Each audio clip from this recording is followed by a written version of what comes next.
Seigneur notre Dieu, nous sommes là.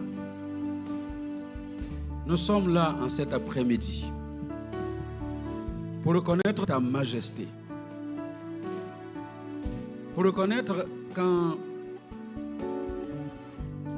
ce lieu, nous n'invoquons pas un autre Dieu que le Dieu d'Abraham, le Dieu d'Isaac, le Dieu de Jacob. Nous sommes là cet après-midi pour reconnaître qu'il n'y a de vrai Dieu que le Dieu que nous adorons. Les dieux que les hommes adorent ne sont que des faux dieux qui ne peuvent pas agir en faveur de ceux qui les adorent. Ils ont des yeux et ne voient pas. Ils ont des pieds et ne marchent pas. Ils ont des mains qui ne peuvent pas agir. Mais notre Dieu est le Dieu qui entend, le Dieu qui répond, le Dieu qui marche à la rencontre de son peuple, le Dieu qui rencontre les besoins de son peuple. C'est pourquoi cet après-midi, nous te donnons toute la gloire. Merci pour ta présence au milieu de nous.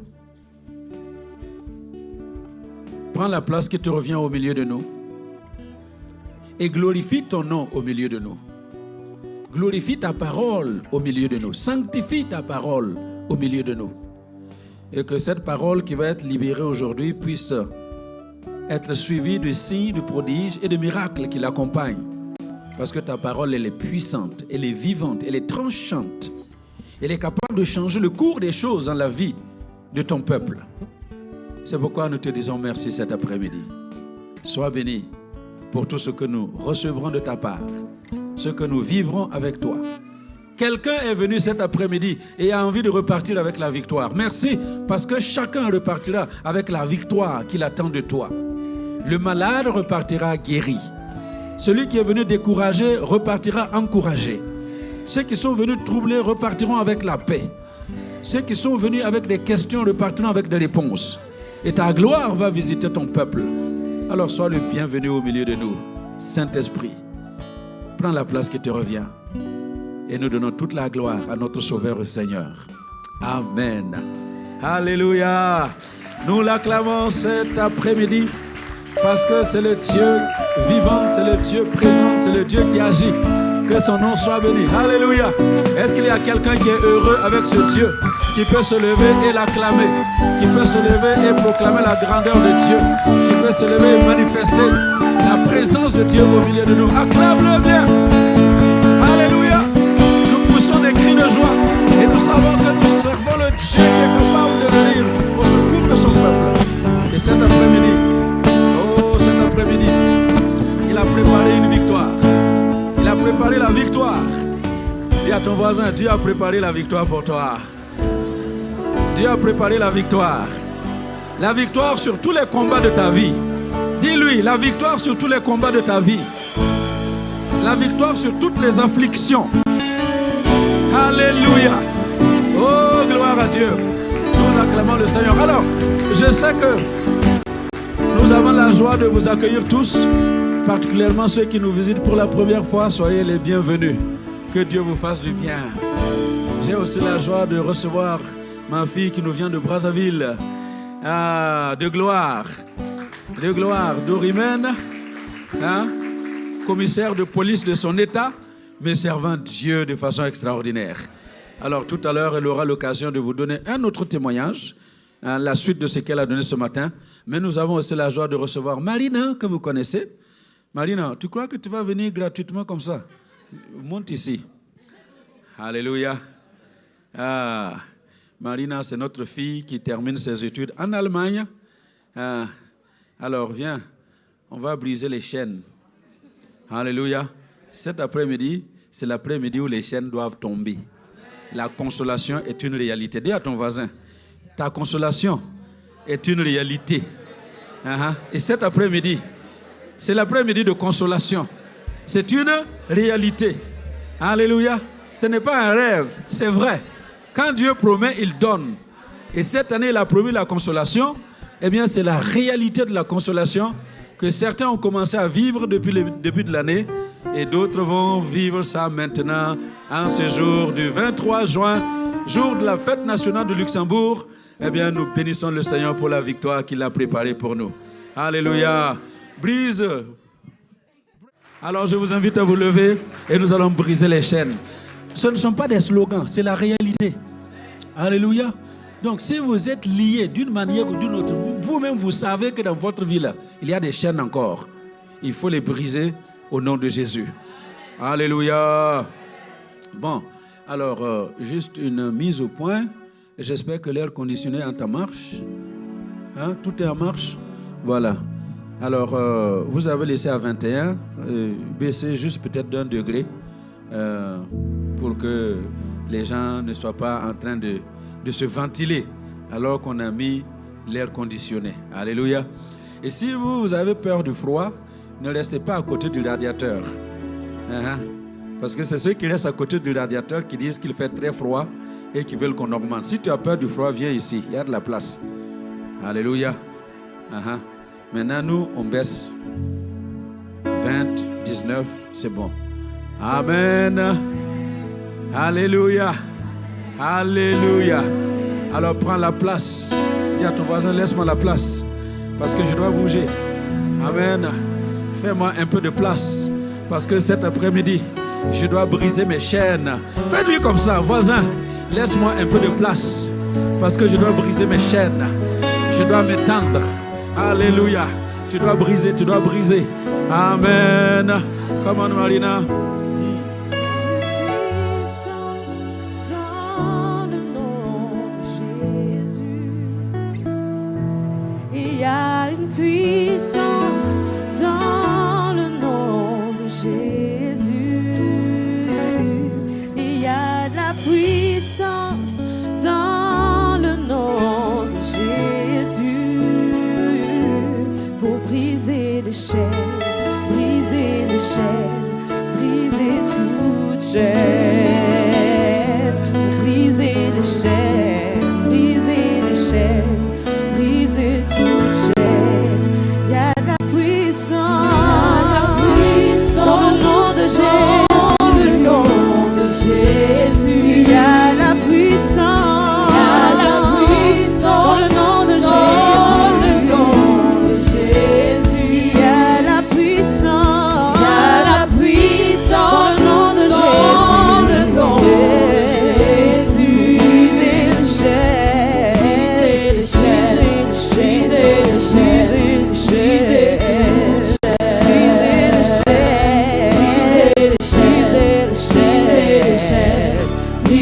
Toute chaîne. Il y a une armée qui se lève.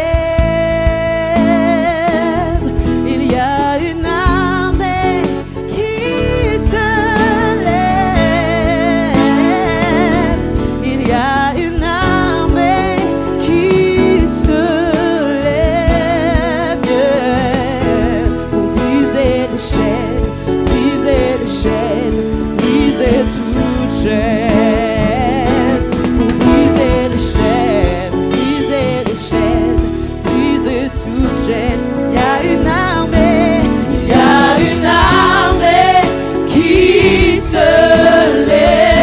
Il y a une armée, il y a une armée qui se lève. Il y a une armée, il y a une armée qui se lève pour briser les chaînes, briser les chaînes, briser toute chaîne, briser les chaînes, briser les chaînes, briser toute chaîne, pour briser les chaînes, briser les chaînes, briser toute chaîne, briser les chaînes, briser les chaînes, briser toute chaîne, briser les chaînes, briser les chaînes, briser toute chaîne, briser les chaînes, briser toute chaîne. Je vois les chaînes tomber. Je vois les chaînes tomber. Je vois les chaînes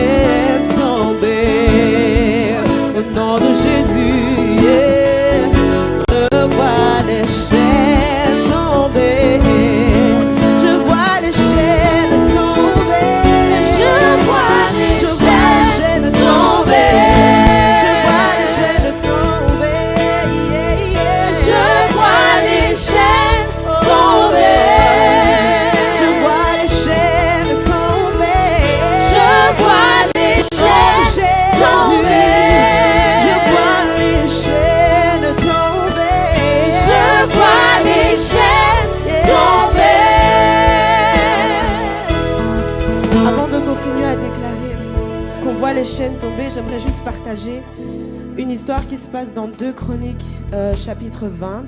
C'est tout le chapitre, je ne pense pas qu'on va le lire tous ensemble, mais je pense qu'on connaît tous l'histoire du roi Jéhoshaphat qui est parti à la guerre avec son armée et qui a mis l'équipe de louanges, qui a mis les Lévites au devant de l'armée. Et alors qu'ils chantaient en allant à la bataille, à cause de leurs louanges, le Seigneur a battu le combat pour eux. Et quand ils sont arrivés, les ennemis s'étaient déjà combattus entre eux-mêmes. Donc quand ils sont arrivés, la victoire était déjà là. Et j'aimerais qu'on comprenne qu'il y a de la puissance dans notre louange. Il y a de la puissance quand on élève le nom de Jésus. Et ne sois pas étonné qu'à la fin de ta louange, que tu arrives au camp de l'ennemi et que tu vois que tu as déjà gagné la victoire. Parce que c'est Dieu qui a combattu pour toi. Alors j'aimerais que quand on chante, je vois les chaînes tomber, que tu réalises que non, Dieu est en train de combattre. Tu vois les chaînes tomber et tu le déclares dans ta vie. Et alors que le peuple d'Israël est arrivé là où il devait avoir la guerre, donc ils avaient eu la victoire et ça leur a pris 3 jours pour récupérer la récompense en fait. Ça leur a pris 3 jours, aller, retour, revenir, chercher pour récupérer toutes les bénédictions que Dieu a prévues pour eux. Donc alors qu'on chante, je vois les chaînes tomber, j'aimerais que tu déclares avec foi que tu les vois tomber et que tu as la foi que c'est Dieu qui combat pour toi. Tout ce que tu dois faire, c'est adorer et regarder Dieu combattre pour toi. Et c'est ce qu'on va faire ensemble ce matin. On le déclare encore. Je vois les chaînes tomber. Je vois les chaînes tomber. Je les vois tomber. Je vois les chaînes tomber. Je le déclare avec foi. Je les vois tomber. Je vois les chaînes tomber. Parce que je sais que tu combats pour moi. Je vois les chaînes tomber. Moi je te loue et je te regarde battre pour moi. Je vois les chaînes tomber. Toutes les chaînes tombent maintenant. Je vois les chaînes tomber. Au nom de Jésus, je vois les chaînes tomber. Je vois les chaînes tomber. Oui, je les vois tomber. Je vois les chaînes tomber.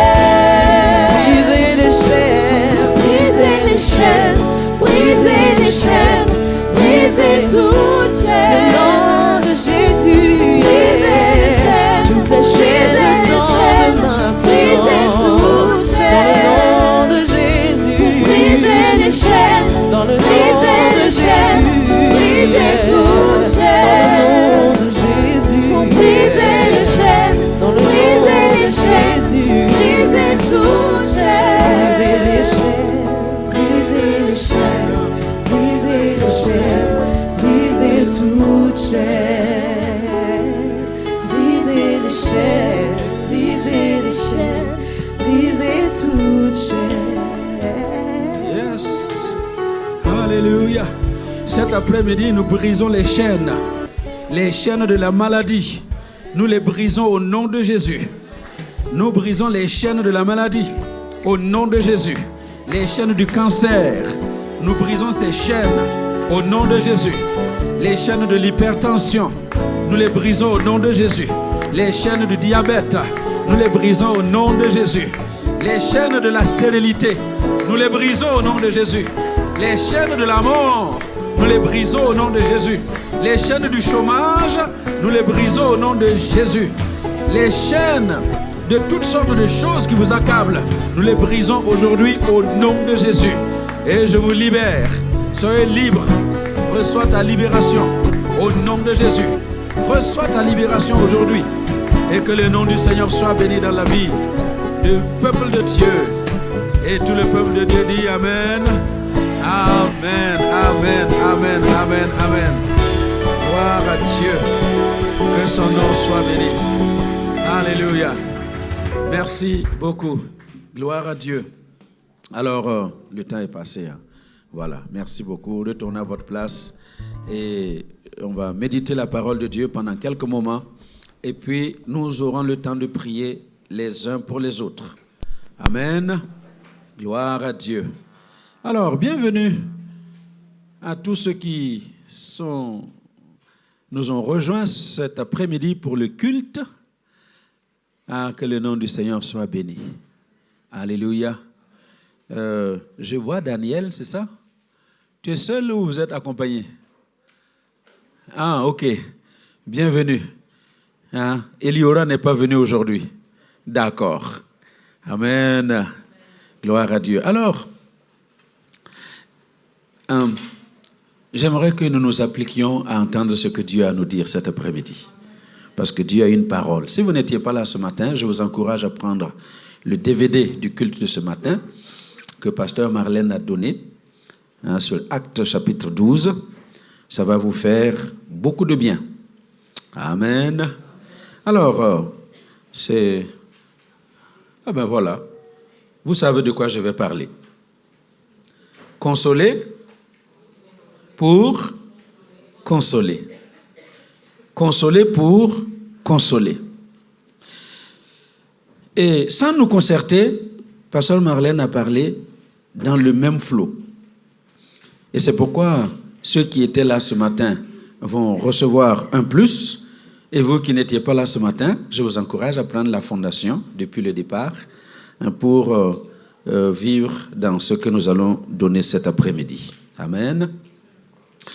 Comme vous le savez, laissez-moi m'accorder avec la table de mixage. Est-ce que ça va?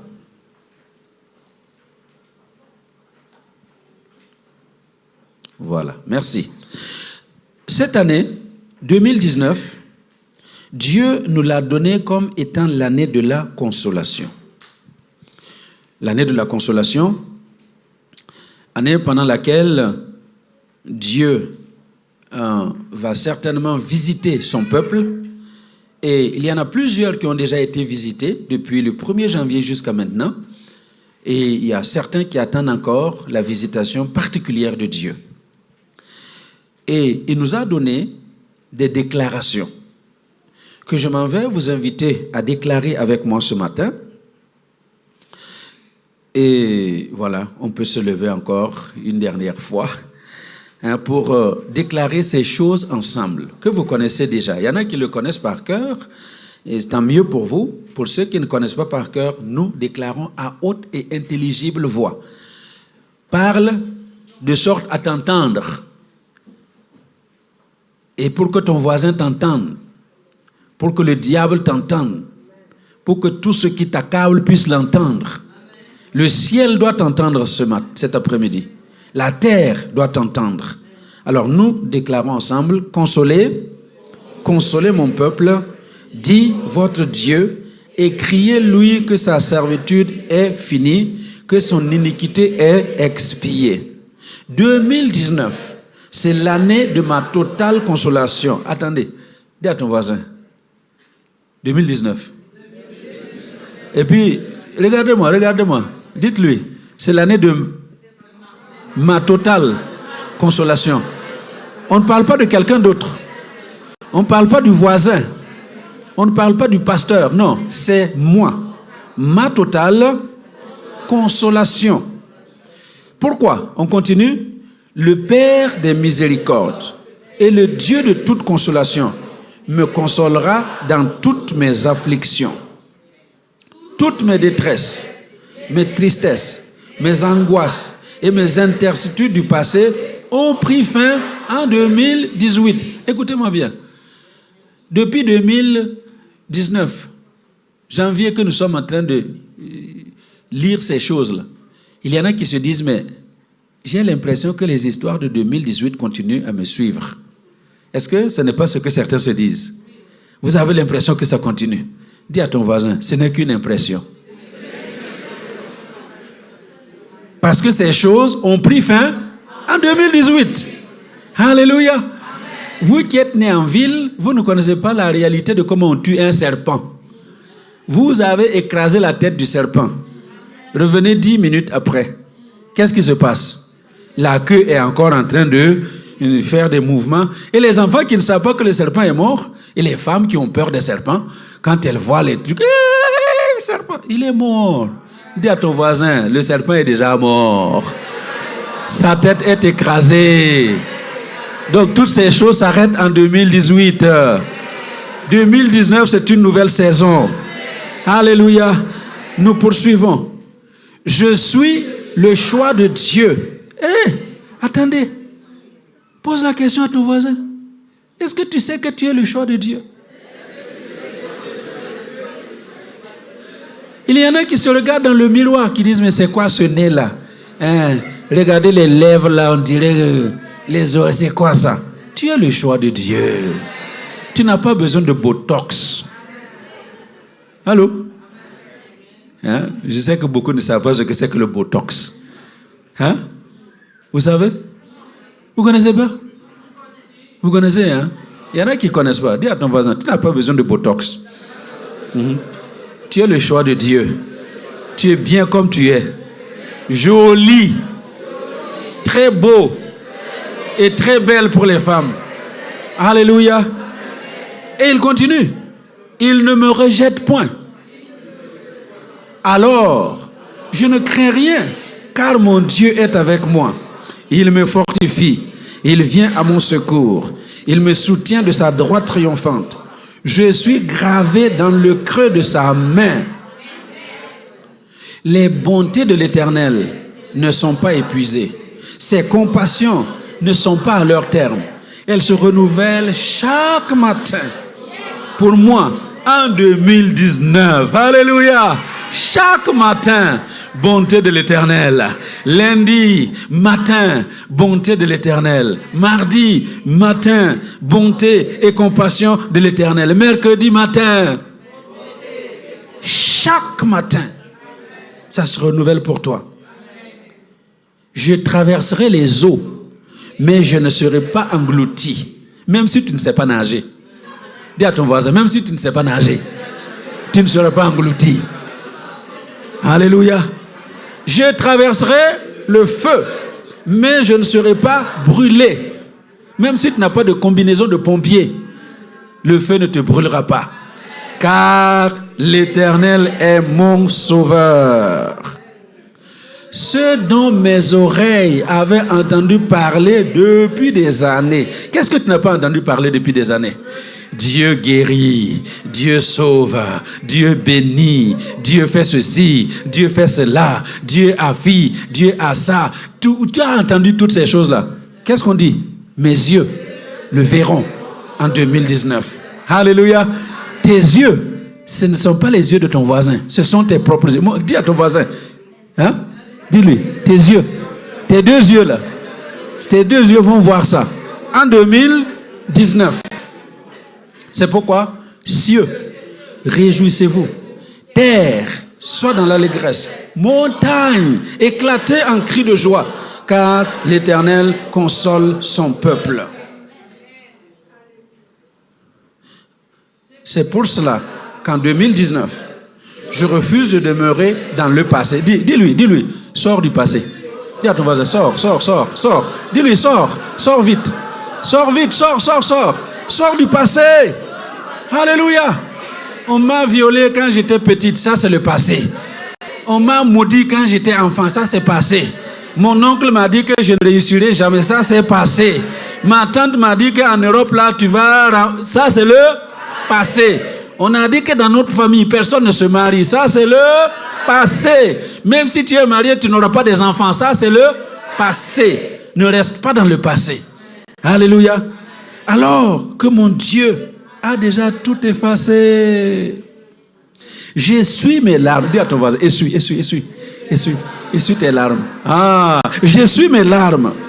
J'arbore la joie du Seigneur.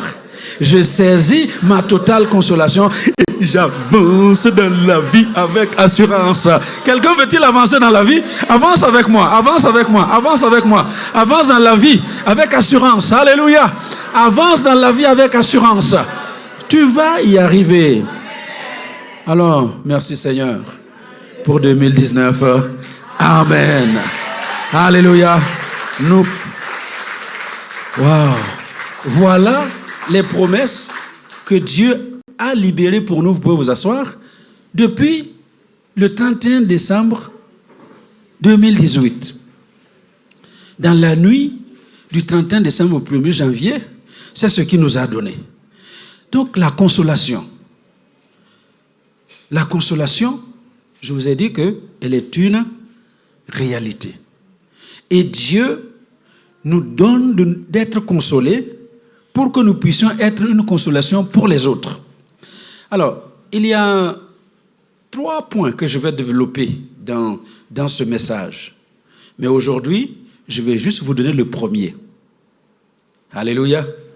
Consoler pour consoler. Alors répète-le une dernière fois à ton voisin. Dieu te console pour que tu consoles quelqu'un. Alléluia. Dieu te console pour que tu consoles quelqu'un. Alors, le texte, c'est dans la 2e épître de Paul aux Corinthiens, chapitre 1, versets 3 à 10. Je lis pour vous. Vous allez retrouver un certain passage que nous avons eu dans les promesses de consolation. Voilà ce que la parole de Dieu nous dit ce matin. Béni soit Dieu, le Père de notre Seigneur Jésus-Christ. Alléluia. Et Jésus-Christ, c'est notre grand frère.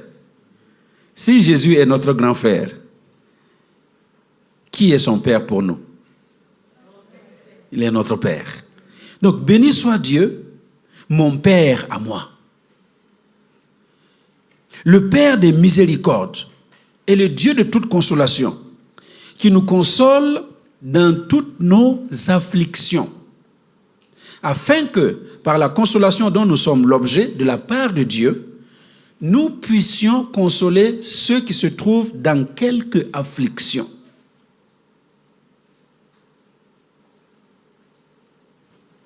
Il y a un petit problème. Dans quelque affliction. Car, de même que les souffrances de Christ abondent en nous, de même, notre consolation abonde par Christ. Si nous sommes affligés, c'est pour votre consolation et pour votre salut. Si nous sommes consolés, c'est pour votre consolation. Et comment votre consolation va se réaliser? Par la patience à supporter les mêmes souffrances que nous endurons. Allô?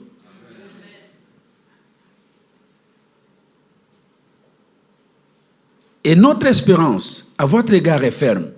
Parce que nous savons que si vous avez part aux souffrances, vous avez part aussi à la consolation. Nous ne voulons pas en effet vous laisser ignorer, frères, au sujet de la tribulation qui nous est survenue en Asie, que nous avons été excessivement accablés au-delà de nos forces, de telle sorte que nous désespérions même de conserver la vie. Vous savez que c'est l'apôtre Paul qui parle, hein? Excessivement accablés au-delà de nos forces, au point où il pensait qu'il n'allait pas conserver la vie. Et nous regardions comme certains notre arrêt de mort, afin de ne pas placer notre confiance en nous-mêmes, mais de la placer en Dieu qui ressuscite les morts. C'est lui, écoutez bien, qui nous a délivrés et qui nous délivrera d'une telle mort. Lui de qui nous espérons qu'il nous délivrera encore. Alléluia. Gloire à Dieu. Eh bien, que Dieu bénisse la méditation de sa parole ce matin. Et que cette parole console le cœur de quelqu'un. Que cette parole apporte la solution au problème de quelqu'un. Parce que nous avons un Dieu vivant. Une parole vivante. Alléluia. Donc, nous allons juste examiner le premier point où nous avons dit que notre consolation est une réalité. Alléluia. Pourquoi je dis que notre consolation est une réalité? Parce qu'au verset 4 que nous avons lu, il nous a dit que le Dieu de toute consolation, le Père de Jésus-Christ, nous console dans toutes nos afflictions. Amen. Est-ce que vous avez remarqué dans quel temps le verbe est conjugué? C'est au présent. Il n'a pas dit que Dieu va nous consoler. Dieu nous consolera. Ce n'est pas au futur. Mais il est dit que le Père de Jésus-Christ, le Père des miséricordes, notre Père à nous, le Dieu vivant, c'est lui qui nous console. C'est au présent. C'est aujourd'hui. C'est pas demain. Dis à ton voisin, c'est aujourd'hui. La consolation, c'est aujourd'hui. C'est au présent. Alléluia. C'est pas quelque chose qui va venir dans 2 ans. Dieu promet qu'il nous console, alors nous recevons la consolation comme il l'a promise. Alléluia.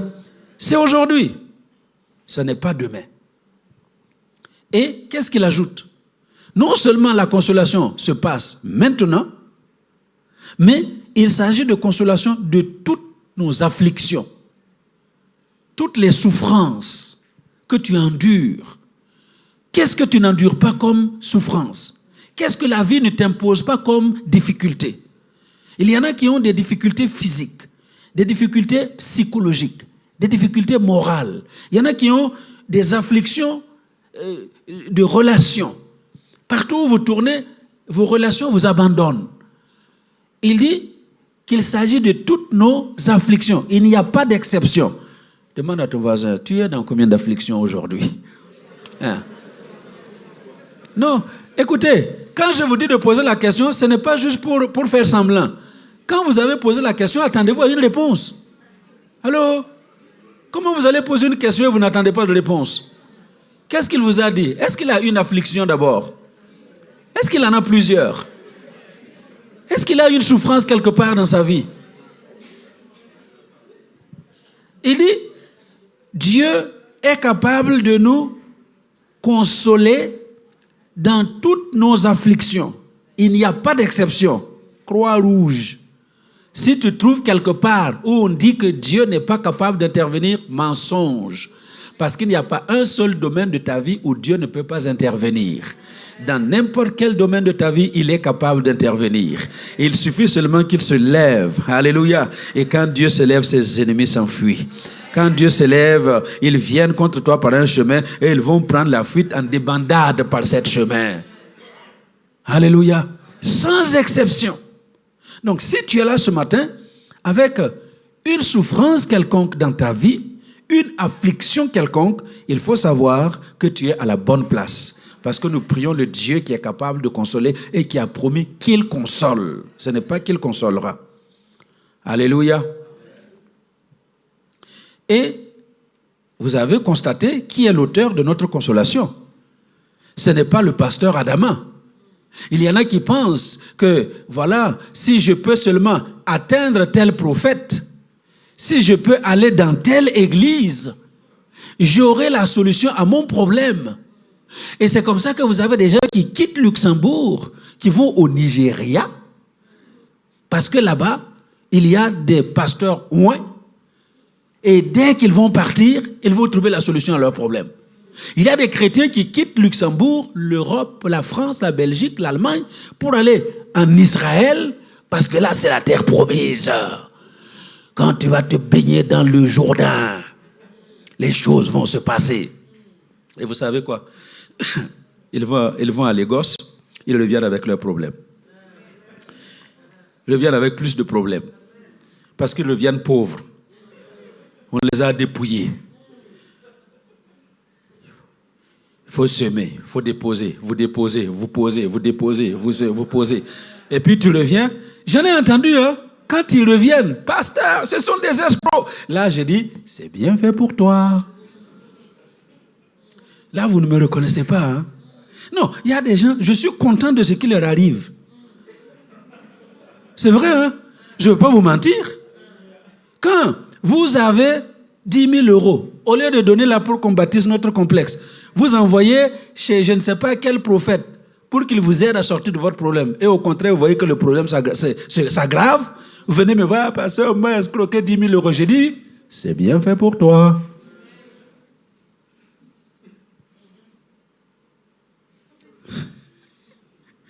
C'est vrai, non? Celui qui nous console, ce n'est pas un homme. Dis à ton voisin, ce n'est pas un homme. L'auteur de ta consolation, ce n'est pas un homme. L'auteur de ta consolation, ce n'est pas un médecin. Ce n'est pas la médecine. Nous avons entendu le témoignage de Gloire ce matin. Là où les médecins ont dit, c'est pas possible, Dieu vient et dit c'est possible. Alléluia. Et comme je l'appelle, c'est le docteur S impossibilité. Jésus est spécialisé en impossibilité. Vous avez des docteurs S théologie, des docteurs S philosophie, mathématiques. Mais lui, sa spécialité, c'est l'impossible. Quand on dit que c'est impossible, allez voir le docteur Jésus. Alléluia. Quand il prend ta cause en main, ça y est, c'est réglé. Et il dit donc que notre consolateur, ce n'est pas un homme, ce n'est pas un ange, ce n'est pas un archange. Notre consolateur, ce n'est pas un être humain, ce n'est pas une circonstance, ce n'est pas un état, ce n'est pas un pays. Notre consolateur s'appelle le Père des miséricordes. Alors, si tu as ce Dieu-là comme consolateur, eh bien, tu peux être valablement consolé. Quand lui, il te prend dans ses bras, toute envie de consolation disparaît. Quand lui, il te prend dans ses bras, les difficultés, les problèmes, les misères s'évanouissent en un clin d'œil.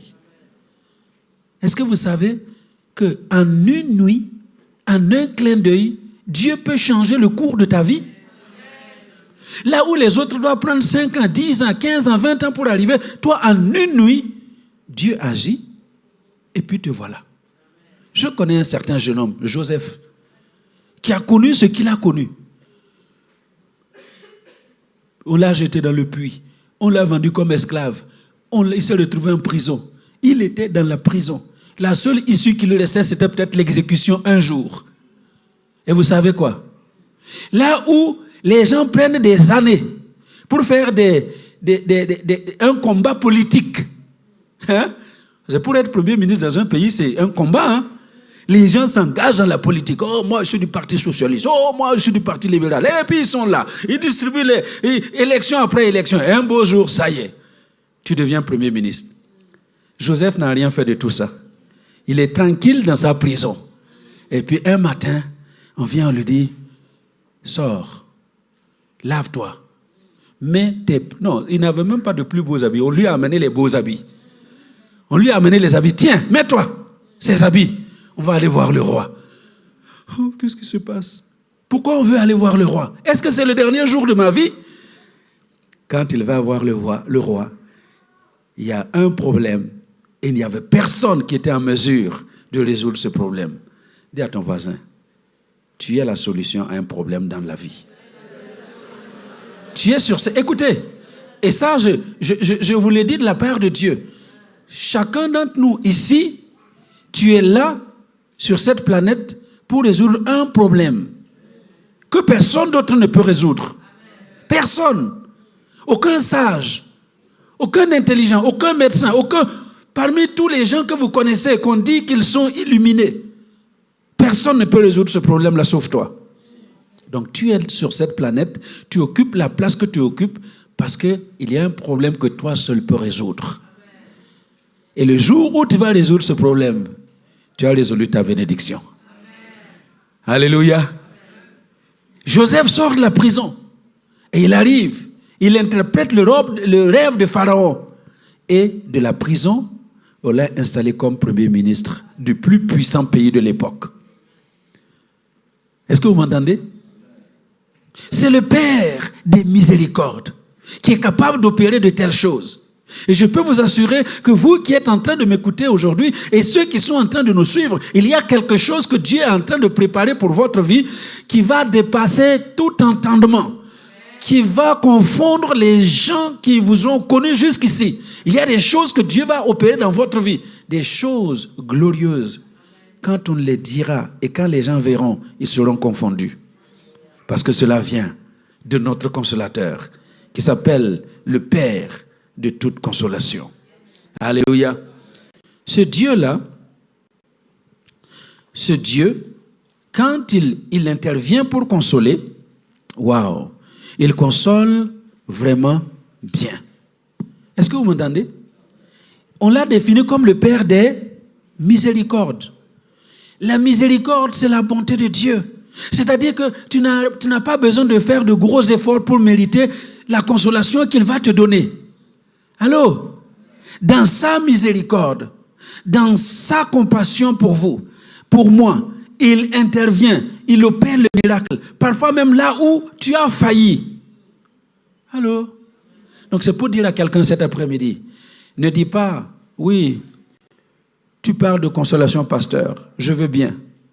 Mais toi, tu ne sais pas ce que moi j'ai fait. Si tu savais ce que moi j'ai fait, mais comment Dieu peut me consoler malgré ce que j'ai fait? Dis à ton voisin, Dieu te consolera. Malgré ce que tu as fait. Écoutez, dans le psaume 107, versets 17 à 22, nous avons trouvé des gens qui ont fait des gaffes. Ils ont commis des gaffes. Écoutez ce que la Bible dit. Les insensés. C'est ce qu'on appellerait les fous. Vous savez qu'il y a des gens sur cette terre-là, ce sont des fous. Allô? Si ce n'est pas un fou, comment quelqu'un va prendre une voiture et puis faire du 150 km à l'heure et il tourne dans un village? Il faut être fou, hein? Hein? Si ce n'est pas un fou, comment quelqu'un va fumer 4, 5, 6 paquets de cigarettes par jour? Et c'est écrit sur le paquet de cigarettes là, la cigarette tue. Et toi, si ce n'est pas un fou, mais il est fou. Si ce n'est pas un fou, comment quelqu'un va s'asseoir? Il prend une bouteille de whisky, il s'assoit. Si elle n'est pas vide, il ne se lève pas. Et toi-même, tu sais que cette histoire-là, c'est en train de détruire ton foie, ça te tue. Mais si ce n'est pas fini, tu ne te lèves pas. Alors, si ce n'est pas un fou, bon, laissez tomber. Les insensés, les fous, par leur conduite coupable et par leurs iniquités, ils s'étaient rendus malheureux. Vous savez, il y a des gens qui sont malheureux dus par eux-mêmes. Allô? Ce n'est pas quelqu'un, il est la source de son malheur. Tout ce qu'il souffre là, vous regardez, il en est la cause. Écoutez la suite. Leur âme avait en horreur toute nourriture. Vous savez, quand vous entrez dans un type de malheur, vous perdez même l'appétit. Vous ne voulez plus manger. Et ils touchaient aux portes de la mort. Et regardez, malgré ce qu'ils ont fait, dans leur détresse, ils crièrent à l'Éternel. Et Dieu aussi. Il est trop bon, hein? Malgré ce qu'ils ont fait, ils crient. Et qu'est-ce qu'il fait? Et il les délivra de leurs angoisses. Est-ce que vous m'entendez? C'est ce Dieu-là que tu es venu prier.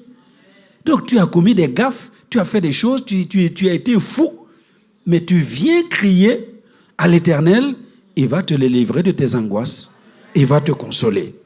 Alléluia. Et qu'est-ce qu'il fait? Il envoyait sa parole et les guérit.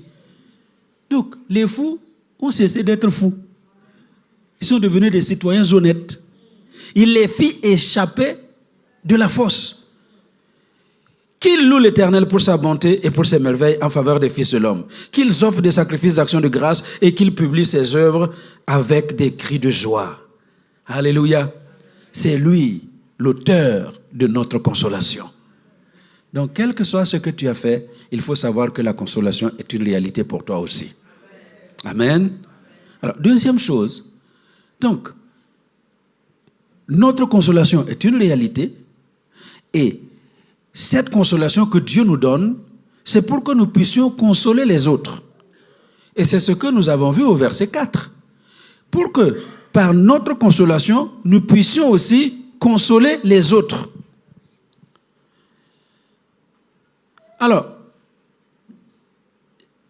pourquoi Dieu doit nous consoler pour pouvoir consoler les autres?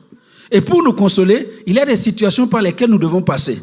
Parce qu'il y a des choses, si vous ne les vivez pas, vous ne pouvez pas comprendre les autres pour pouvoir les consoler. C'est pourquoi Jésus lui-même, en tant que notre souverain sacrificateur, notre grand prêtre, il est venu. Comme la Bible le dit, nous n'avons pas un souverain sacrificateur qui ne puisse compatir à nos faiblesses. Jésus est venu dans notre faiblesse. Il a été tenté comme nous en toutes choses, sans commettre de péché. Donc Jésus est venu dans notre condition humaine. Et il comprend la condition humaine. Il sait ce que c'est que la condition humaine pour mieux nous comprendre et nous aider dans la consolation. Voyez, Jésus a souffert tout ce que nous pouvons souffrir sur cette terre. Il n'y a pas quelqu'un ici qui peut dire « Oh, Jésus, toi tu ne me comprends pas. Parce que ce que je souffre, je ne crois pas que tu aies souffert ça. » Tout ce qu'un homme peut souffrir, Jésus l'a souffert. Ésaïe dit dans son chapitre 53 que Jésus s'est chargé de nos iniquités. Il s'est chargé de nos maladies. Donc tout ce qu'un homme peut commettre, Jésus a tout porté sur lui, à tel point qu'il n'avait plus l'apparence d'un être humain. On ne pouvait pas le reconnaître, tellement il portait les fardeaux, les péchés, tous les problèmes, les souffrances des hommes et des femmes de la terre. Et il a souffert pour pouvoir nous comprendre. Et parce qu'il nous comprend, quand nous souffrons, il souffre avec nous. Allô? Est-ce que vous avez quelqu'un que vous aimez? Quand vous avez quelqu'un que vous aimez, qui est en train de souffrir d'une souffrance où parfois vous avez envie de dire, mais pourquoi ce n'est pas moi? J'aurais aimé porter cette souffrance sur mon corps. Comme quelqu'un dit, mais quand je vois mon enfant souffrir, mais pourquoi? J'aurais aimé porter la maladie qui accable mon enfant. Parce que vous aimez votre enfant et vous souffrez avec votre enfant. Vous aimez votre femme. Quand elle souffre, vous souffrez avec. Jésus nous aime. Et il souffre quand nous souffrons. Alors, c'est pourquoi j'insiste, il y a des choses que Dieu est obligé de nous faire vivre pour que nous puissions comprendre les autres. Alléluia. Si votre vie est oui et amen tous les jours, vous ne comprendrez pas la condition humaine. C'est pourquoi parfois tu dois souffrir pour pouvoir comprendre les autres. Quand je suis arrivé en Occident, en Belgique, en 1987, pour la première fois, moi j'étais un soldat, donc militaire. Sport tous les matins. Et 3 fois par semaine dans l'après-midi. Donc comme vous me voyez là, j'étais un grand athlète. Oui. Hein, ça ne se voit plus, hein. Alors, il y a une maladie qui attrape tous les Burkinabés une fois par an, c'est la malaria, le palu. Le palu, ça vous attrape, vous avez la fièvre, vous avez mal à la tête, vous avez des frissons, vous avez chaud, ça vous fait mal. Quelqu'un a déjà eu la malaria? Jamais? Ça fait comment?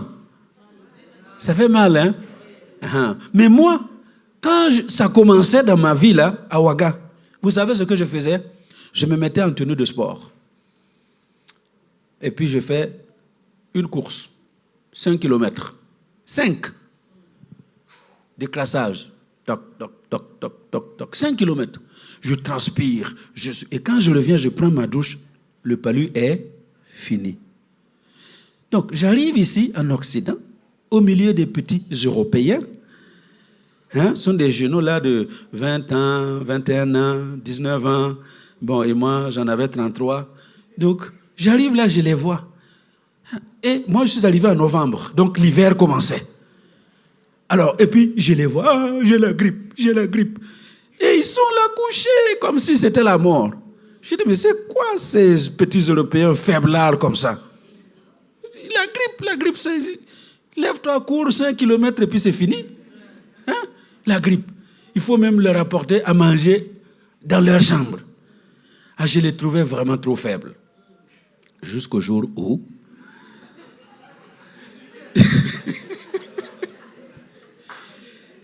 Il est arrivé en Belgique, en cette année-là, on appelait ça la grippe japonaise.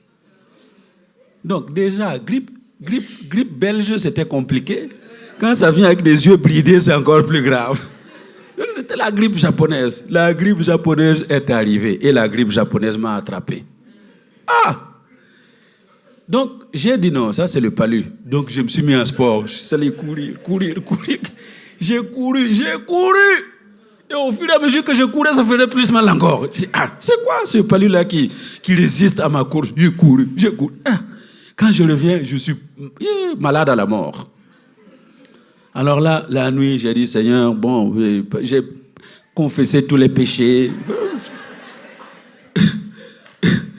Et je me dis, non, si quelqu'un attrape cette histoire-là de l'Europe et puis il va en enfer, c'est qu'il a cherché. Parce qu'il te donne le temps de confesser tout. Donc j'ai tout confessé. Et puis j'ai dit, bon, ça y est, maintenant, viens prendre ton serviteur. Et on est venu, on m'a dit, non, Adama, on va t'amener chez le médecin. C'est juste la grippe. On m'a amené chez le médecin, antibiotiques et trucs. 3 jours après, j'étais debout. Alors depuis ce jour, vous croyez que je critique quelqu'un qui va me dire j'ai la grippe et puis il est couché? Non! J'ai compassion de tous les gens qui ont la grippe. Quand il fait « Atchoum, qu'est-ce que tu veux que je t'apporte ?» Parce que ça fait mal. Mais si je n'étais pas passé par là, je ne comprendrais jamais rien. Et il y a beaucoup de chrétiens qui ne comprennent rien à rien. Parce que vous êtes tellement chrétien, Dieu vous guérit, Dieu vous délivre, vous êtes en bonne santé. Quand vous faites Atchoum, Dieu est là pour vous enlever ça. Vous avez un petit bobo, il est là, il vous guérit. Et vous ne comprenez rien. Quand quelqu'un vient dire il est en train de pleurer, toi tu es là et tu ne comprends pas. À l'église là, lui il va être en train de crier. Toi, mais c'est pourquoi il est en train de crier comme ça? Est-ce que Dieu est sourd? Toi tu ne sais pas ce que la personne la vit. Alléluia. Quand tu vas, dis à ton voisin, quand tu vois quelqu'un crier à l'église, ferme la bouche. Parce que tu ne sais pas ce qu'il vit. Alléluia. Quand tu vois quelqu'un qui est en train de pleurer, alors que tout le monde est en train de rire, ferme la bouche. Parce que toi, tu ne sais pas d'où il est venu. Hein? Tu ne sais pas ce qu'il a vécu. Il y a des choses qui vous font rire, mais lui, ça fait pleurer parce que ça lui ramène des souvenirs. Alléluia. Waouh. Bon, j'espère que je vais pouvoir vous donner tout le premier point. Alors, donc Dieu va nous consoler pour que nous puissions être une consolation pour les autres. Comment tu vas être une consolation pour les autres? Dieu nous dit que c'est par la patience à supporter les souffrances. Waouh! Moi, je croyais que Dieu allait intervenir, enlever la souffrance, et puis ça y est, on est tout content, et puis on va te rendre témoignage. Vous avez vu ce que c'était, Dieu m'a guéri, et puis je suis content, voilà, il va faire pour vous aussi. Non, il dit, c'est par la capacité à supporter la patience. Les souffrances, la patience à supporter les souffrances. Regardez ce que Jacques dit. Jacques 1, verset 2 à 4. Mes frères, regardez comme un sujet de joie complète les diverses épreuves auxquelles vous pouvez être exposés. Vous aurez des épreuves. Allô? Oh, chers chrétiens, si vous n'en avez pas encore, je vous prophétise. Vous aurez des épreuves. C'est pas moi qui le dis, c'est Jésus qui l'a dit. Vous aurez des tribulations dans ce monde. Nous, on veut la gloire sans la tribulation. C'est pas possible. Vous aurez des épreuves. Sachant que l'épreuve de votre foi produit la patience, mais il faut que la patience accomplisse parfaitement son œuvre afin que vous soyez parfaits et accomplis sans faillir en rien. Alléluia. Vous voyez mon ami là? Quand on souffre, on a envie que les choses s'arrêtent immédiatement. Ça vous est déjà arrivé? Quand vous souffrez, vous voulez que ça s'arrête tout de suite. Mais vous savez quoi? Il faut apprendre à être patient dans certains cas. Sois patient. Dis à ton voisin, sois patient. Même si ça chauffe, sois patient. Alléluia. Pourquoi? Jacques 5, verset 10 à 11. Prenez, mes frères, pour modèle de souffrance et de patience les prophètes qui ont parlé au nom du Seigneur. Voici, nous disons bienheureux ceux qui ont souffert patiemment. Vous avez entendu parler de la patience de Job et vous avez vu la fin que le Seigneur lui accorda, car le Seigneur est plein de miséricorde et de compassion. Alléluia. Sois patient. Il faut être patient. Supporte ce que tu souffres aujourd'hui. Ça va bientôt finir. Il n'y a aucune souffrance qui soit éternelle. Ça va bientôt finir. Regardez, quand vous avez une femme qui a un travail, où sont-elles, les femmes qui vont bientôt commencer à travailler? Ah oui.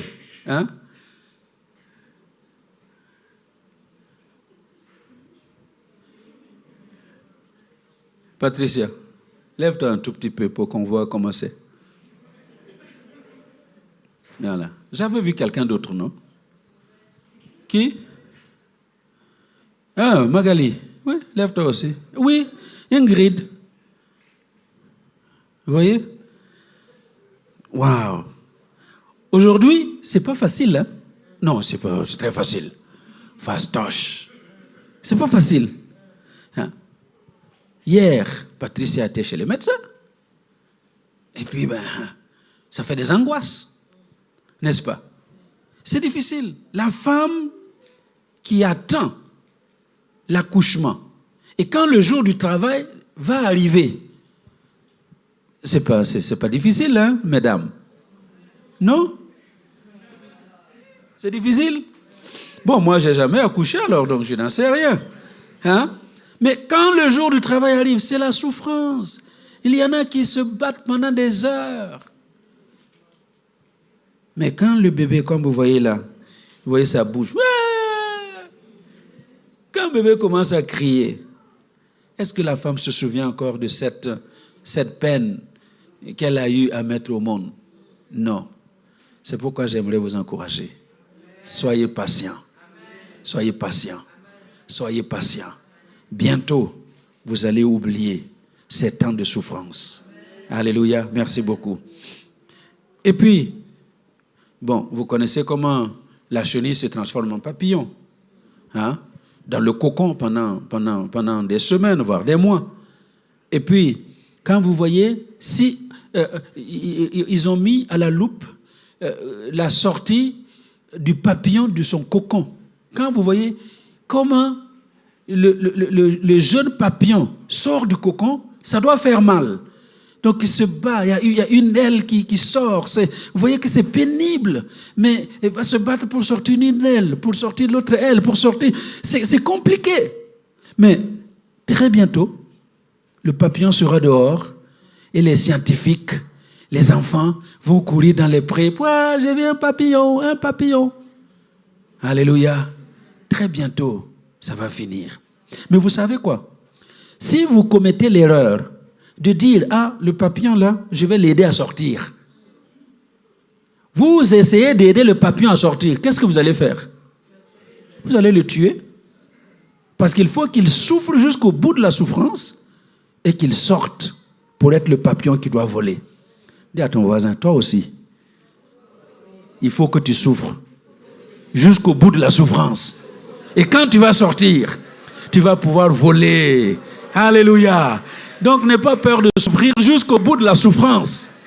Et tu vas pouvoir voler dans la victoire. Alléluia. Comment manifester la patience qui caractérise Christ? Comment manifester cette patience? 3 choses. D'abord, il faut apprendre à remercier Dieu. Alléluia. Vous savez pourquoi les gens manquent d'impatience? Parce qu'ils ne savent pas apprécier ce que Dieu leur a donné. Ce qui te fait trépigner. Tu dis, ah, mariage, ça ne vient pas. J'ai prié, ça ne vient pas. J'ai 29 ans, ça ne vient pas. J'ai 40 ans, ça ne vient pas. Reste calme. Alléluia. Remercie Dieu pour ce qu'il a fait d'abord. Prends le temps de le remercier. C'est pourquoi le psalmiste dit, si je prends le temps de compter les bienfaits de Dieu, je verrai combien le nombre en est grand. Mais compte les bienfaits de Dieu. Hein? Waouh! Regarde ton voisin. Regarde-le. Il a l'air de quoi? Allô? Regarde-le bien. Est-ce que la personne que tu regardes en face de toi, est-ce que tu t'imagines que c'est une créature merveilleuse? Comme le psalmiste le déclare, je te rends grâce de ce que je suis une créature si merveilleuse. C'est une créature merveilleuse. Dieu l'a façonné, l'a modelé pour qu'il soit ce qu'il est aujourd'hui. Il est passé par le feu, comme nous avons vu. Le feu ne l'a pas brûlé. Il est entré dans les eaux. Les eaux ne l'ont pas englouti. Les ennemis ont fomenté des choses contre lui. Personne n'a pu le tuer jusqu'à ce jour-là. Les accidents qui étaient préparés, il a déjoué tous ces accidents. Compte les bienfaits de Dieu. Et puis, deuxième chose, il faut chercher la volonté de Dieu. Alléluia. Qu'est-ce que Dieu veut dans ce que tu vis? Qu'est-ce que Dieu veut?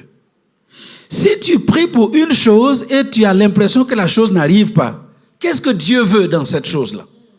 Il y a un message que tu dois décoder. Parce que Dieu il n'a pas les bras courts. Comme Ésaïe 59 le dit, non, la main de l'Éternel n'est pas courte et son oreille n'est pas sourde pour entendre vos prières. Dieu entend et son bras est suffisamment long pour nous toucher. Mais pourquoi je prie et la chose ne vient pas? Pourquoi je jeûne et je ne vois pas?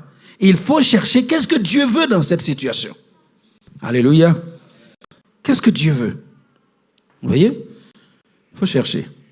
Et la troisième chose, il faut vous souvenir des promesses de Dieu.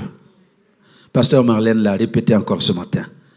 Écoutez, si Dieu t'a fait des promesses, il n'est pas un homme pour mentir. Il n'est pas un fils d'homme pour se repentir. Quand il dit une chose, il la tient pour dite. Et il ne revient pas là-dessus. Les gens vont oublier. Mais ce que Dieu a dit, ça va arriver. Allô? Oh, quand je suis arrivé pour la première fois, je vous ai dit que je suis arrivé en novembre. Hein? Les arbres avaient déjà perdu leurs feuilles. Hein? Donc je vois les trucs là, on dirait dans mon village, il y a eu un feu de brousse. Oui, quand il y a le feu de brousse là, les arbres n'ont plus de feuilles. Je dis, mais cette Europe là, il y a le feu ici aussi. Les arbres n'ont plus de feuilles. Oh, écoutez, quelqu'un peut venir et imaginer qu'il n'y a pas de feuilles. Mais attendez seulement au mois de mars. Alléluia. Attendez seulement au mois de mars. Vous allez voir que les feuilles reviennent, que les fleurs reviennent et que les arbres commencent à porter du fruit. Alléluia. Souviens-toi des promesses de Dieu. Même si tu as l'impression que ça ne se réalise pas, Dieu n'oublie pas. Dis à ton voisin, Dieu n'oublie pas. Il n'oubliera jamais. Les hommes te promettent et oublient, mais pas Dieu. Alors souviens-toi, qu'est-ce que Dieu t'a promis? Il va te le donner. Amen. Vous voyez, la réaction naturelle de l'homme, c'est l'impatience. Quand vous attendez, vous êtes impatient. Mais vous savez, l'impatience amène au stress. C'est pour cela que la plupart des gens en Europe se baladent avec des pilules, des comprimés antidépresseurs. Regardez, fouillez les sacs des gens là. Si vous pouviez fouiller les sacs des gens là ici. Somnifères, antidépresseurs, anti-quoi, tout ça, plein dedans. Non, pas à l'église quand même. Hein? Mais dans le train, les gens se baladent avec. Parce qu'ils sont impatients. Et l'impatience amène au stress. Ça amène à la colère. Ça amène à la frustration. Ouais, comme mon petit-fils. Vous le voyez, il rentre comme ça. Il est venu au bureau tout à l'heure comme ça. Je dis, mais qu'est-ce qui se passe là? Je suis en colère. Il dit, oh, pourquoi tu es en colère? Parce que papa ne veut pas faire. Impatient. S'il veut quelque chose avec son père, c'est tout maintenant et tout de suite. Si tu dis non, ça y est, monsieur est en colère. Et ça amène à la frustration. Mais écoutez, nous ne sommes plus esclaves de notre réaction naturelle. Parce que l'impatience qui amène le stress, la frustration, la colère, c'est la réaction naturelle. Mais tu n'es plus esclave de cette réaction naturelle, car en Christ, tu es une nouvelle créature. Les choses anciennes sont passées, toutes choses sont devenues nouvelles. Il n'y a plus de condamnation pour ceux qui croient en Jésus-Christ. Donc tu peux résister, tu peux refuser. Alléluia. Alors il faut réagir avec patience. Dis à ton voisin, à partir d'aujourd'hui, réagis avec patience. En ayant pleinement confiance dans la puissance et dans les desseins de notre Père. Alléluia. Fais-lui confiance. Je suis là, est-ce que je vais y arriver? Hey, mon ami, tu vas y arriver. Hein, vous voyez le monsieur là? Hein? Vous le voyez, non? Hein? Il va y arriver. Hein? Il est où? Il se bat là. Et s'il ne faisait pas confiance, et puis c'est une fille qui est en haut. Hein? Ah! Regarde comment il est costaud comme ça. Il y a une fille gringalette là en haut. Il faut lui faire confiance. Dis à ton voisin, fais confiance. Alléluia. Même si tu as l'impression que la main qui va te secourir est faible, la faiblesse de Dieu est plus forte que l'effort. Alléluia. Amen. Il faut réagir avec puissance. Vous savez pourquoi? Parce que 1 Corinthiens 10, 13 dit qu'il n'y a aucune tentation, les souffrances. Aucune souffrance ne vous est survenue qui n'ait été humaine. Et Dieu qui est fidèle ne permettra pas que vous soyez tentés au-delà de vos forces. Mais avec la tentation, avec l'épreuve, avec la souffrance, il prépare aussi le moyen d'en sortir afin que vous puissiez la supporter. Afin que vous puissiez la supporter. Si Dieu n'enlève pas le problème, qu'il te donne le pouvoir de supporter le problème. Alléluia. Alors je termine. Il n'y a pas de consolation sans souffrance. Oh! Dans l'économie de Dieu, il n'y a pas de victoire sans souffrance. Les chrétiens sont les spécialistes de vouloir la victoire. Mais c'est incroyable. Est-ce que on peut parler de victoire s'il n'y a pas eu de combat? Alors, en ce moment, il paraît que c'est la coupe du monde. Il y a coupe d'Afrique des Nations et puis il y a coupe des filles, là. Comment on appelle, hein? Coupe du monde féminine de football. Hein? Mais les gens se battent. Les gens se battent. Tu ne peux pas avoir la victoire sans souffrance. Demandez aux joueurs qui finissent le match, après, surtout s'il y a des prolongations, après 120 minutes, demandez-leur qu'est-ce qu'il y a dans leur corps. Qu'est-ce qu'il y a sur leur corps? Ils ont souffert. Alléluia. Ils ont souffert. Parfois, je regarde certains matchs, à la fin, je me dis, waouh, quand le coup de sifflet final va être donné, tout le monde va être par terre, tellement fatigué. Mais vous savez quoi? Les gens qui ont la victoire, là, sur le terrain, ils avaient des crampes. Hein? Ils ne pouvaient plus courir. Mais dès que le coup de sifflet est donné et ils ont la victoire, c'est comme si on leur a pompé des forces et vous allez les voir célébrer jusqu'aux petites heures de la nuit. Il n'y a pas de victoire sans souffrance. Donc, ma sœur, vous voyez, elle est en train de pleurer. Hein? Les femmes, là, vous pleurez beaucoup. Hein? C'est le chemin de votre victoire. Alléluia. Tes larmes, tu ne les verses pas en vain. C'est le chemin de ta victoire.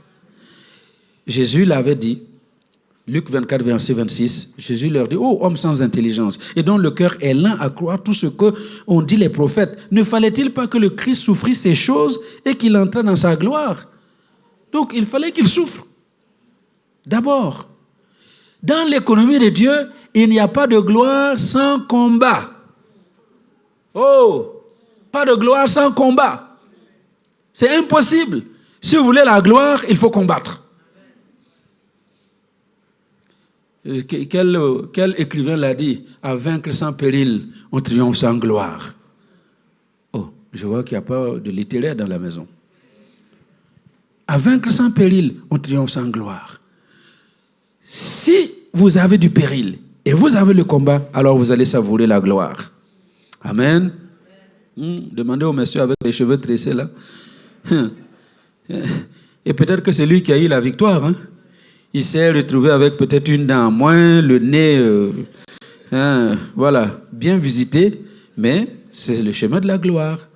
Alléluia.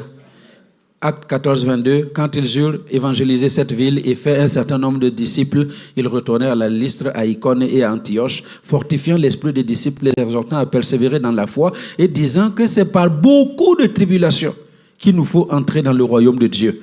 Toi, tu veux entrer dans le royaume de Dieu sans tribulation. Ça ne marche pas. Oh!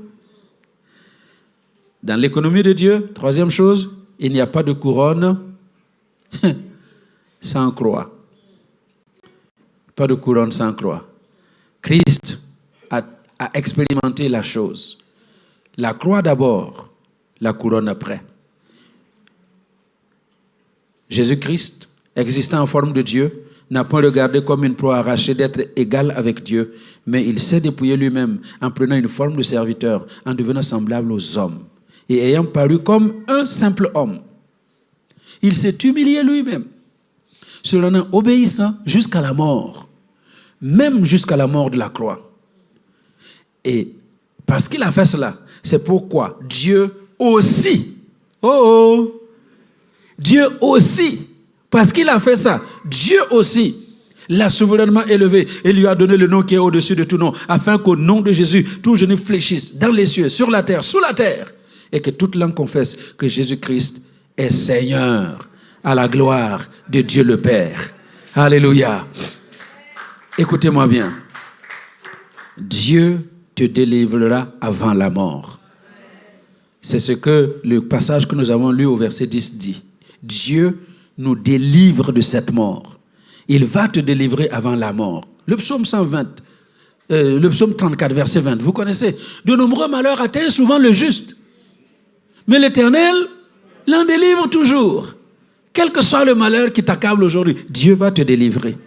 Alléluia. Et le psaume 118, verset 17, que nous avons cité ce matin avec pasteur Marlène. Je ne mourrai pas, je vivrai pour raconter les œuvres de l'Éternel. Et Abigail l'a expérimenté dans sa vie.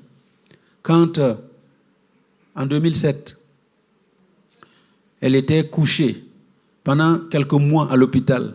Et les médecins m'ont dit, monsieur, votre fille a une pluie d'infection au poumon. Une pluie. Oh, les poumons sont foutus. Et puis elle-même, elle est là, je vais mourir, je vais mourir. Ça fait mal, hein, d'aller trouver ton bébé là qui dit, je vais mourir. Alors j'ai dit, non ma fille, tu ne mourras pas. Tu vivras pour raconter les œuvres de l'Éternel. Le médecin a prescrit ses médicaments, moi j'ai prescrit le mien. J'ai dit, tous les jours, tu vas répéter ça. Avant de te coucher, et chaque nuit, j'allais visiter ma fille et on répétait ça avant de partir. Et je crois qu'après moi, elle le faisait encore. Le matin, je revenais. Je ne mourrai pas, je vivrai pour raconter les œuvres de l'Éternel. Elle n'est pas morte, elle vit et elle raconte les œuvres de l'Éternel. Alléluia. Dieu va te délivrer. Il va te délivrer. Il va te délivrer de la mort. Il va te délivrer de cette mort.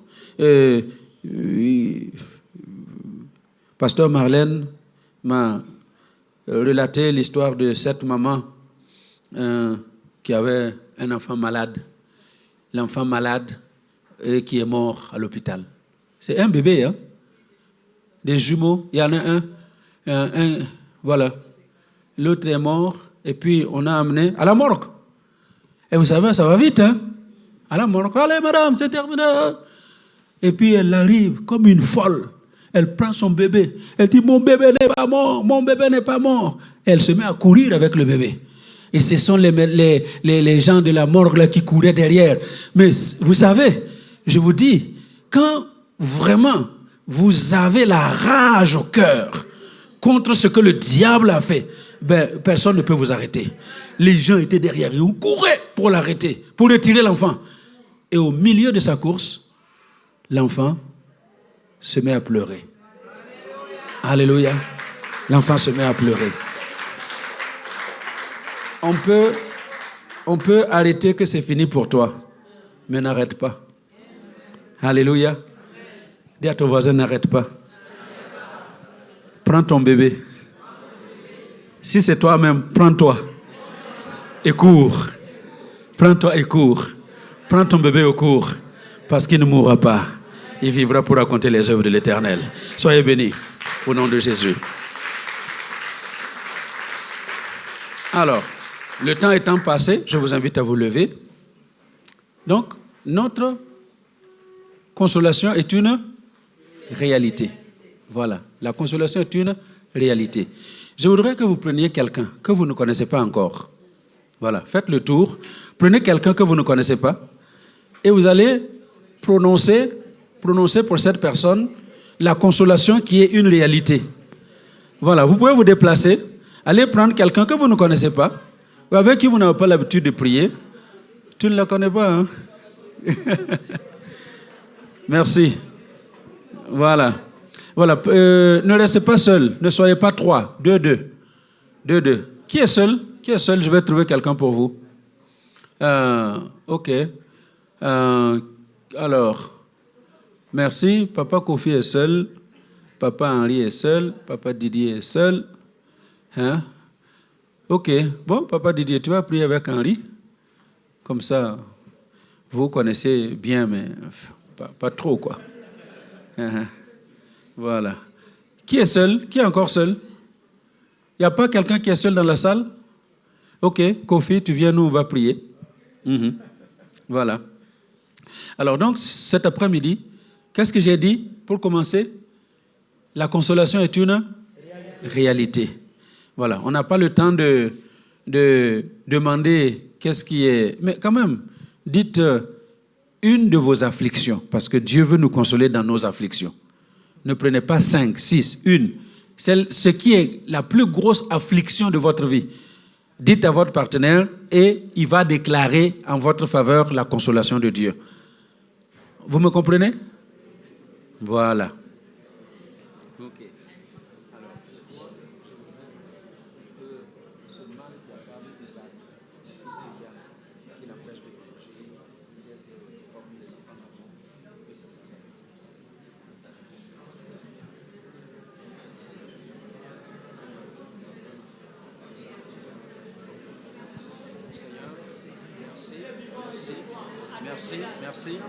Merci parce que tu es le Dieu qui a parlé. Et quand tu as parlé, tu as parlé. Ça va être réalité dans la vie de Gloria. Ce mal au genou s'arrête maintenant. Je condamne le mal. J'ordonne que le mal disparaisse et qu'elle expérimente le toucher et la gloire de Dieu dans la vie du Seigneur. Merci parce que tu l'as guéri. J'ordonne la guérison au nom de Jésus. Oui, Kofi et son épouse, leur famille te servent. C'est toi qui as promis de nous donner la guérison alors que nous te servons. Tu éloignes de nous nos maladies. Merci parce que ces mots ne doivent pas accompagner Gloria. Alors c'est pourquoi j'ordonne la guérison au nom de Jésus.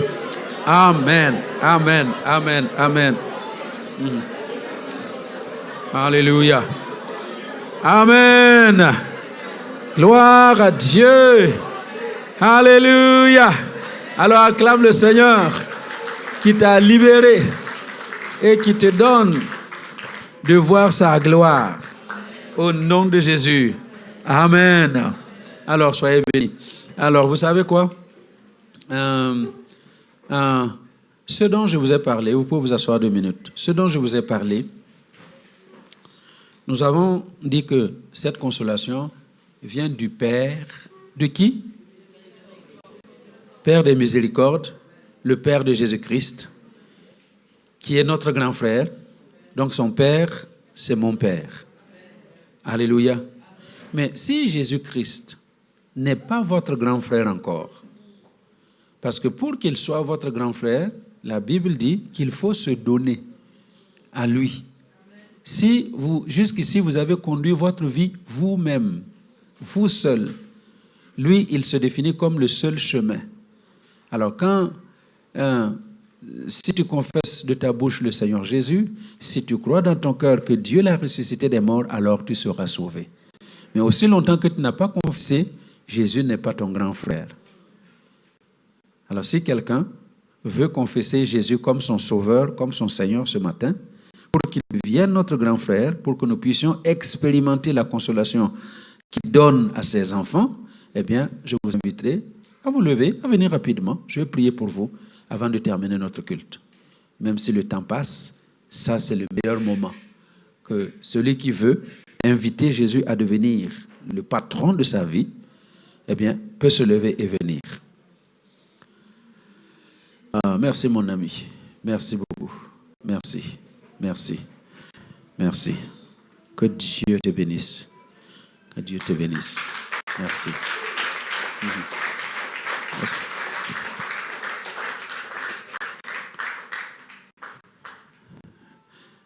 Pendant que nous prions, s'il y a quelqu'un d'autre qui le ressent dans son cœur, je vous inviterai à vous lever pour venir nous rejoindre. Merci Seigneur. Merci, mon. Merci. Merci.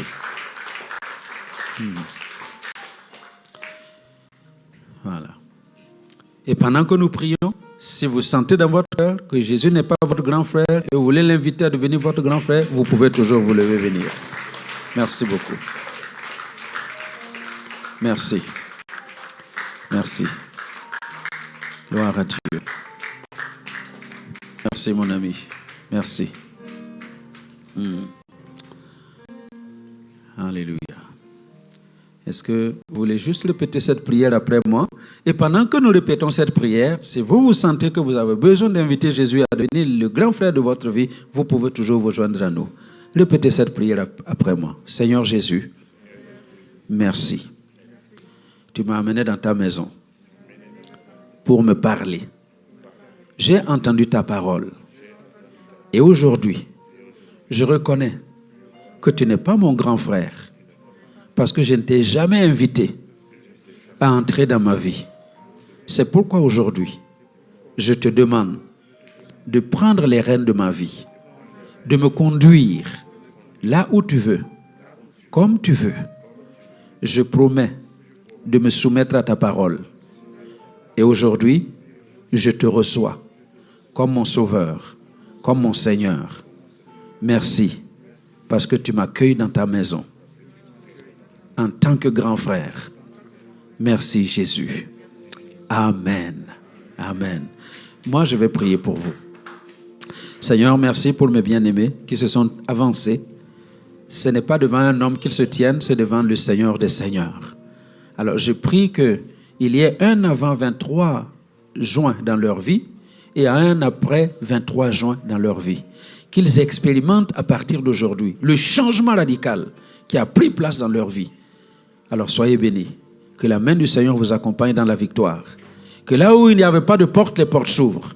Là où il n'y avait pas de chemin, que Dieu ouvre un chemin pour vous. Au nom de Jésus. Amen. Amen. Amen. Alors, merci beaucoup. Alors, après le culte, je vous inviterai à monter avec mon frère juste derrière, Pasteur Kofi. On va s'occuper de vous et puis on va partager un petit moment ensemble. Merci. Félicitations. C'est la meilleure décision que vous pouviez prendre aujourd'hui. Félicitations. Félicitations. Amen. Amen. Amen. Alors, voilà. Maintenant, si vous avez préparé une offrande pour le culte d'aujourd'hui, si vous avez votre dîme, je vous inviterai à vous lever et nous allons nous avancer pour apporter cela en louant le Seigneur. Et après quoi, j'inviterai de gloire en 5 minutes pour donner le deuxième témoignage. Voilà. Je vous invite à vous lever et nous suivons les instructions du service d'ordre.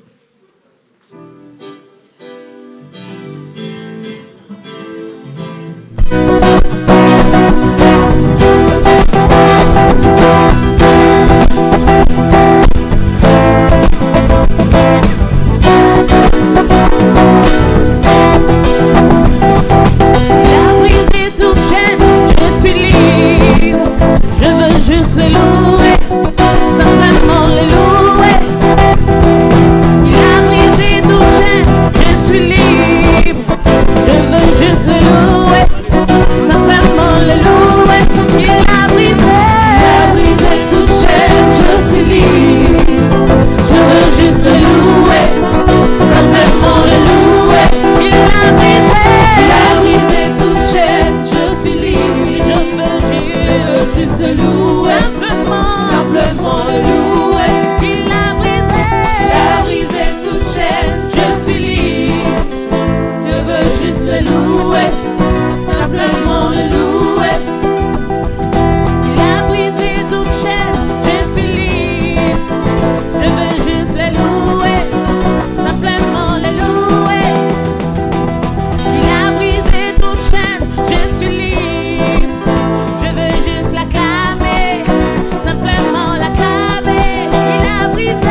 Nous restons debout pour demander la grâce de Dieu sur ce que vous avez apporté. Seigneur, merci parce que ton peuple est fidèle.